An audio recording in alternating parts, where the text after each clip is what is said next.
Hoi, you know me, I can't resist doing a Halloween themed reading vlog. I love disturbing books, I love scary books, and it all comes together during the time of Halloween. Why is that a tongue twister? I think the theme is Clothbound Classics and poetry. I'm gonna quickly run you through some of the books that I'm planning on reading. I have a few days off this week and I'm also going to the Netherlands in the run up to Halloween, so hopefully I'll get to film a bit there as well. We've got autumnal apple picking in the diary, so I'll take you along. What am I gonna read?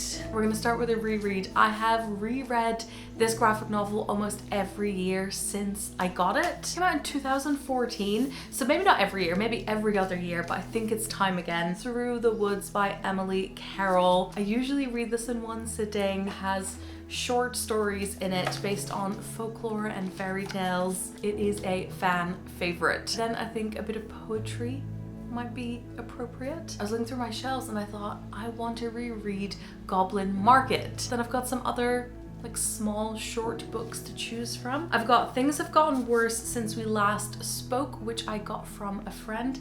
This is supposed to be quite disturbing. I think it's about two young people who meet in a chat room. A lot of this seems like it's emails and chat conversations. I have a very short introduction to the Gothic, which I bought when I did a workshop in my local bookshop about Gothic fiction. So this would be very appropriate. Again, easy to carry around. And then there is this one which I've had for ages. I think a lot of my friends have read it as well. And again, was sent this by the publisher ages and ages ago. And it's another one in the disturbing arena. And I think it's about a world without women.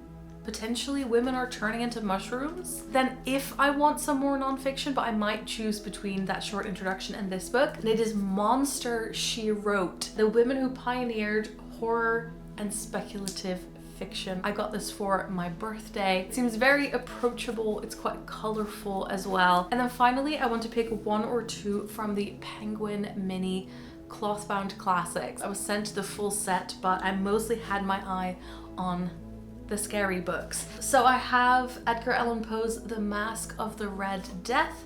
I think I've only ever read one Edgar Allan Poe story, and it was when I was in high school. Then there is Lafcadio Hearn's Of Ghosts and Goblins. The selection that's in here is taken from a Penguin classic called Japanese Ghost Stories. It doesn't say that it's translated though, so I'm gonna look a bit more into this author. Finally, there is Shirley Jackson's The Lottery. So I've read the short story that is The Lottery, but there's lots more in here. And I also have another Penguin Classics edition of Shirley Jackson's short stories called Dark Tales, and I was wondering if there was going to be a lot of overlap, but there doesn't seem to be any, so that's great. You know, people at Penguin Press are an organized bunch, so I'm sure they've, thought through which stories go into which edition. But I actually decided to put it to a vote on Instagram stories as to which one I would start with out of those three, so let's see which one's winning. So it's extremely clear that the answer is Shirley Jackson, but I'm definitely going to read the first one first and then I'll see where I get. I think that's it for the intro. Let's read some scary books.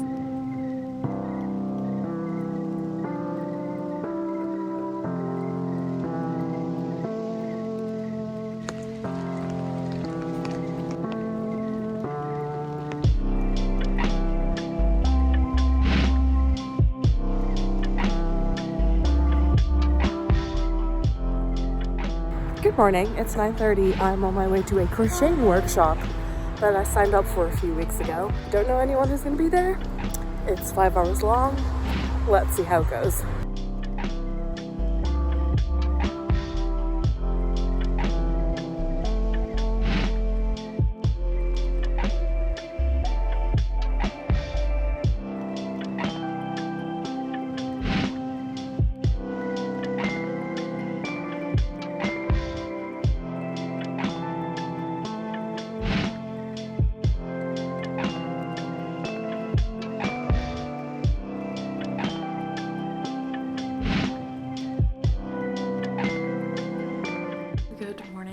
Monday and we've got some catching up to do. Last week it was raining and I took myself to a cafe to read Goblin Market. I remember reading this at university. It's like a long poem and it's one of those where it's extremely easy to see the appeal. Like, why people have been intrigued by this through the ages. It's about two sisters and they encounter this Goblin Market, and there's this attraction to like the plump fruits that are there. It's all about temptation and sin, and one of the sisters gives in and the other one doesn't. And these little editions come without any introduction or any further information. And even though at some point I studied this at university, after reading this, of course, I went back to the Wikipedia page and had a look through all the different interpretations that exist of this poem. I'm currently making my way through the rest of the like short poems that are in the back of it. It is just an extremely good Halloween read. Then I also finished my reread of Through the Woods. It always delivers. The illustrations on its own are scary. Like, even if there were no words in this, I think it would be scary enough on its own. I looked back at the last Halloween reading vlog I did, which was 2 years ago, and in it I mentioned something that I do encounter every time that I read it, which is that one or two of the stories I don't think have the strongest ending. There's either like a little twist or a hint of a twist where it almost seems like if it stopped 1 or 2 pages earlier, it would have been even scarier in the not knowing what was happening. But there was also one where I think I have misunderstood the twist over the years just by wrongly interpreting who it was in the drawing, just not paying enough attention, I guess. So that was fun to solve. They're all set up like classic folk tales, like you kind of know some of the setups, but then it goes somewhere unfamiliar, it goes somewhere creepy, and it's always a favorite. I will be returning to this. Then for the 2 I am reading at the moment, so I've started reading Monster, She Wrote. I kind of already knew it was this way, but it's definitely like a very short introduction, and then there is 4 pages for each author, and it gives you a short bio, a bit of context of like where they were in history or like the influence they've had. And then I really like the recommended reading that's at the end. So they'll basically say, if you're reading one book by this author, read this. If you've already read that one, this is your further reading. Or if you want to like watch a film inspired by the author's life or read a more contemporary novel sort of in the same vein or inspired by this author, you can read this. So I think it's a really good jumping off point if you like this genre and you want to dive deeper into it but you aren't quite sure where to start. There's one bit in it that made me cringe a little bit. I'll read it to you. This is about Anne Radcliffe. She was born Anne Ward in 1764 in Holborn, England, to a haberdasher and his wife. And then in brackets, doesn't that sound like the most British thing you've ever heard? And I didn't necessarily know where the authors were from, and so I wasn't reading it with this like American angle to it, but now I am. And then I'm currently reading Shirley Jackson's The Lottery. So I had read one of these Penguin mini moderns that had Shirley Jackson short stories in it, and even though I said there was no overlap with some of the other short story collections I had, turns out the very first one in here is one that I have read because it was in the mini modern. I actually started with The Lottery, which I'd read before, which is all the way in the back, and it is a good one to end on, but I wanted to read it first. Then one of the stories I've read so far is just super, super short, just a little bit eerie. But I think the first one, which is called Nightmare, which is about a woman who goes to deliver a package. Suddenly there's billboards everywhere saying, can you find Miss X? Find her, you'll win a huge prize. And the description is of her and she has no idea what's going on. Yeah, I'm excited to read more of this. I put up some Halloween decorations in the flat as well because we did a Halloween movie night this weekend. We watched X, which is a new film, which I thought was okay. And we rewatched It Follows, which is, I think, one of my all-time favorites. It just holds up to multiple rewatches. I think this was maybe the 4th time I've seen it. I'm leaving for the Netherlands in 2 days. I have a hair appointment tomorrow in London, which of course means that my hair looks great this weekend because that is the eternal curse of making hair appointments. I want to order some books from my local bookshop. I usually let some titles gather up, and I actually have 2 books that were inspired by Goblin Market. So I reread Goblin Market because I found out about a YA book inspired by Goblin Market, and it reminded me that Goblin Market existed. And so that book is called Not for Maidens. So that is one of the ones I want to order in. And then when I was researching Goblin Market and books inspired by it, there's also, I think, an adult fantasy novel called Sisters of the Winter, which again is inspired by Goblin Market. I think they'll be quite fun to read both of them. I wrote my bachelor's thesis on young adult books that were inspired by the poem The Lady of Shalott. I can't stay away from things like this. It's not an automatic buy for me when something is inspired by like a poem or, you know, something in classical literature.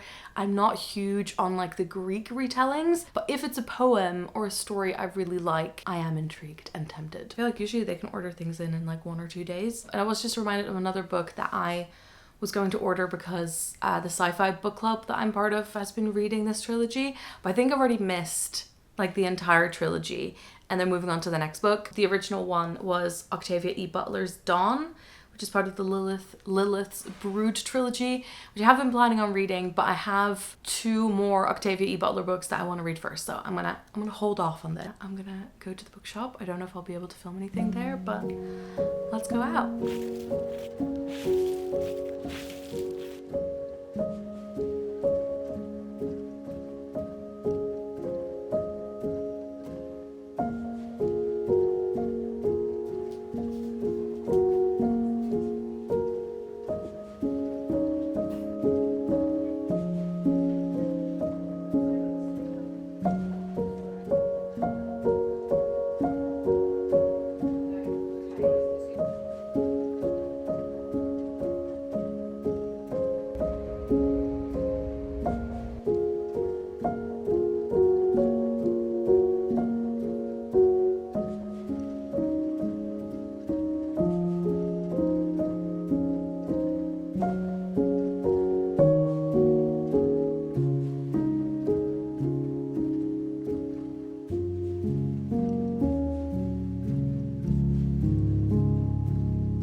Got a little updating to do. It is Wednesday.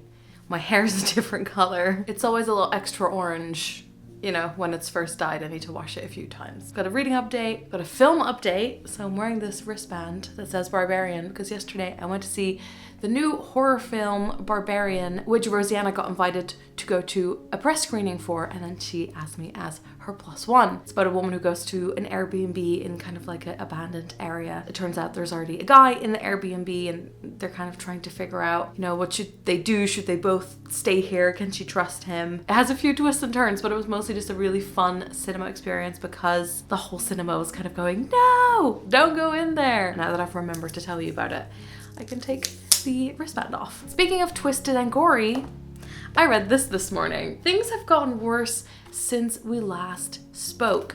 This is a like almost read it in one go kind of book. I read half of it at the hairdresser's and then half of it this morning.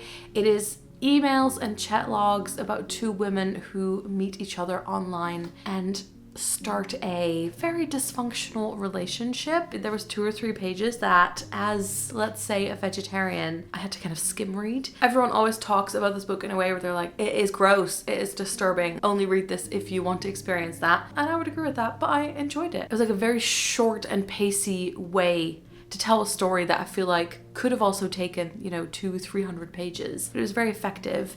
And I think this is also good for, if you like the book We Had to Remove This Post, which I won't say any more about, but if you've read that and you enjoyed it, then you might enjoy this as well. Then I went to the bookshop to pick up the books I ordered earlier this week and in this video. I got The Sisters of the Winterwood, which I've just realized is damaged. It has like the plastic coming off. Now I have to decide whether I'm gonna try and rip this bit off or leave it. I might leave it for now. And Not Good for Maidens. So both of the Goblin Market-inspired books. I probably won't have enough time to read them in this video because today, in a few hours, in about 2 hours actually, I'm going to the Netherlands. So I'm packing my creepy Clothbound Classics, and maybe these 2 will be for a separate video. I'm gonna get on the Eurostar and I'll talk to you when I'm in the Netherlands.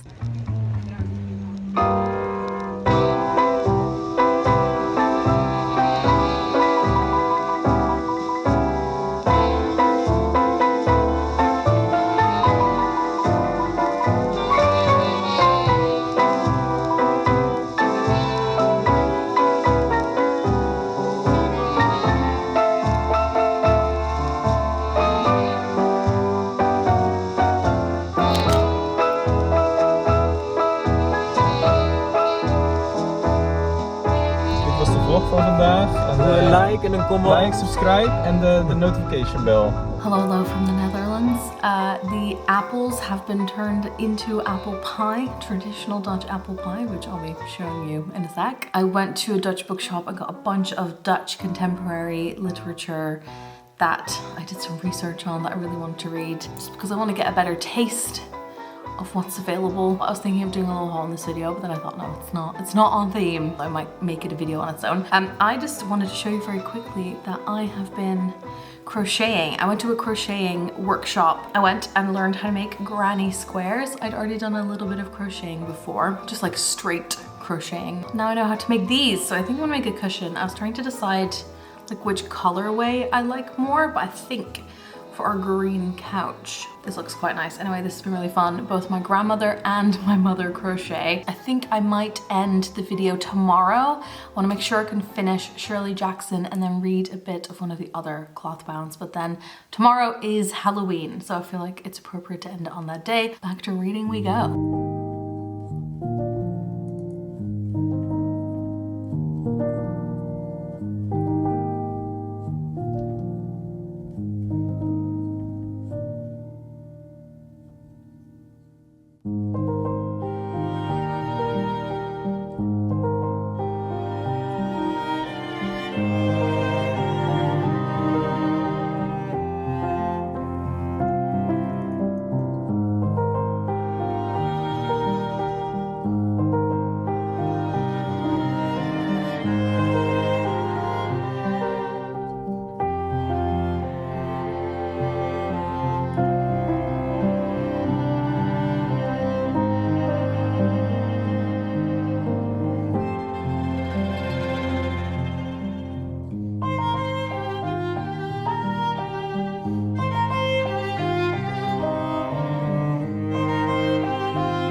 For the final check-in of this reading vlog. When I booked this trip, I did not realize that I would be away for Halloween. I just didn't put it together. The weather's been amazing here, and it's been very funny being in like a seaside town, going for walks on the beach, and then still trying to be in the Halloween spirit. But we are about to go on a small family trip to the countryside. There will be forest there, so I think it'll be a little bit more autumnal. I've mostly been like playing board games and going to a town or two with my mother and having some nice apple pie and buying way too many Dutch books. So, you know, it has been good. I even bought a Christmas ornament yesterday, but we're here to do a little reading roundup. I have finished Shirley Jackson's The Lottery. So this is the one that you all voted for that I should start with from the Clothbound Classics. It was very interesting. I am definitely still a fan, having previously read I think 4 or 5 of her short stories, and the only novel I've read is We've Always Lived in the Castle. Now I don't know like the full range of her stories, but from what I feel like I know, this feels like a good reflection of them. A lot of it is very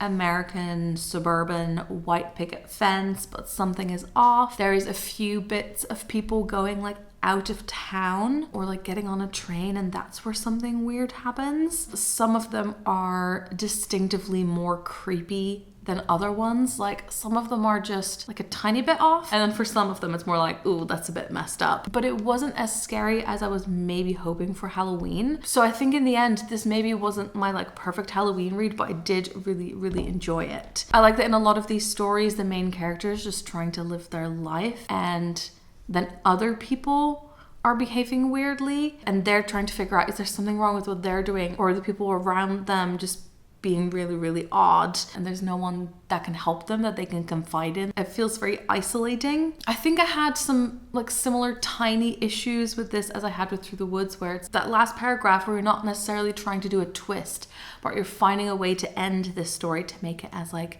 eerie as possible. Sometimes it would hit, like it would be perfect, and sometimes it felt like it didn't quite have the effect that it intended to have. I feel like also our levels of what horror is and what is creepy obviously have changed from the time that this was written. I can imagine this was a lot more shocking at the time than it is now. It is annoying that the paint slightly comes off of these when you have sweaty hands. I was at some point just like reading them like this, or like reading them on a table. I'm gonna have to close the door because the fridge is screaming.